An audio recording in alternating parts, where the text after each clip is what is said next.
रीवा में अपनी मांगों को लेकर जूड़ा एक बार फिर से हड़ताल कर सकते हैं। मध्य प्रदेश में जूनियर डॉक्टर्स की मांगों के चलते स्वास्थ्य व्यवस्थाएं एक बार फिर चरमरा सकती हैं। आज 11 मार्च को जूड़ा ने मासिक स्टाइपेंड और सालाना वृद्धि में बदलाव की मांग करते हुए काम करने का निर्णय लिया है। इसमें जूड़ा काली पट्टी बांधकर शामिल होगा। जूनियर डॉक्टरों का कहना है कि पिछले 1 साल से स्टाइपेंड में कोई बढ़ोतरी नहीं हुई है और उन्होंने मासिक स्टाइपेंड को बढ़ाने और सालाना वृद्धि को लेकर सरकार से मांग की है। इस मामले में एसोसिएशन ने अभी तक कोई फैसला नहीं लिया है, लेकिन यदि आज की मांगें नहीं मानी गई तो हड़ताल का फैसला लिया जा सकता है। दरअसल जूनियर डॉक्टरों की मांग मासिक स्टाइपेंड में सालाना वृद्धि, मासिक स्टाइपेंड को 1 लाख प्रति माह और सालाना वेतन में वृद्धि की है। साथ ही मध्य प्रदेश के जूनियर डॉक्टरों को 5 साल का स्वास्थ्य बीमा, चिकित्सा से शिक्षा की फीस को 10 से 15 हजार की जाने वाली फीस के समान करने की मांग की है, जो अन्य राज्यों की तरह हो। रूरल सर्विस पर जाने वाले चिकित्सकों को अतिरिक्त 50,000 रुपए देने की मांग की गई है। डॉक्टर आशय द्विवेदी, प्रेसिडेंट जेडीए रीवा ने बताया कि अगर इस बार हमारी मांगे नहीं मानी गई तो अब लड़ाई आर पार की होगी। प्रदेश भर में स्ट्राइक की जा रही है, ऐसा नहीं है। रीवा और जबलपुर अभी स्ट्राइक में शामिल नहीं है।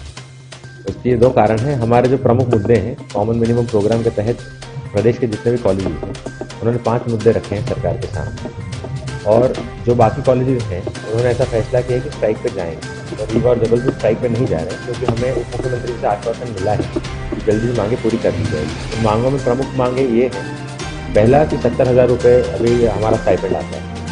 अगर सरकार की बात मानी जाए तो उनकी गेजेटेड नोटिफिकेशन में 2022 में ऐसा निकला था 6% इंक्रीमेंट होगा। अगर उस हिसाब से चले तो हमारी जो स्टाइपेंड है वो 1 लाख रुपए तक बढ़ जाएगी।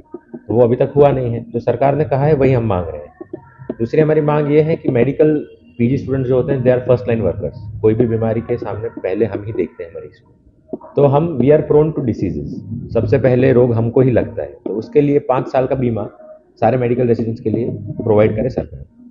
जो तीसरी प्रमुख मांग थी, जो क्लिनिकल सब्जेक्ट्स हैं जैसे सर्जरी है, मेडिसिन है, ऑर्थोपेडिक्स है, गायनी है, पीडियाट्रिक्स, इनमें जो एसआर-शिप की सीनियर रेसिडेंसी की सीट्स हैं वो बहुत कम है, और इसके वजह से जो हालात हैं वो मरीज बहुत ज़्यादा है और डॉक्टर बहुत कम है। तो इसके कारण अगर जो सीट्स बढ़ाई जाती है तो कॉलेजेस में मरीजों को भी ज़्यादा अच्छे से देखा जाने लगेगा, प्रोफेसर्स की भर्ती भी ज़्यादा अच्छे से होने लगेगी और सुशासन होने लगेगा मेडिसिन में जो अभाव है अभी।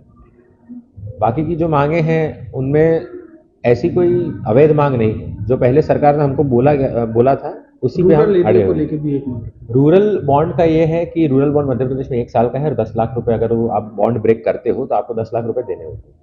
अब मेडिकल पीजीज में ये होता है कि पीजी के बाद हमारा सुपर स्पेशलिटी चालू होता है, और सुपर स्पेशलिटी में अगर कोई सिलेक्ट कर जाता है तो उसको बॉन्ड तोड़ना ही पड़ता है, क्योंकि उसको डायरेक्ट सुपर स्पेशलिटी कोर्स में एडमिशन।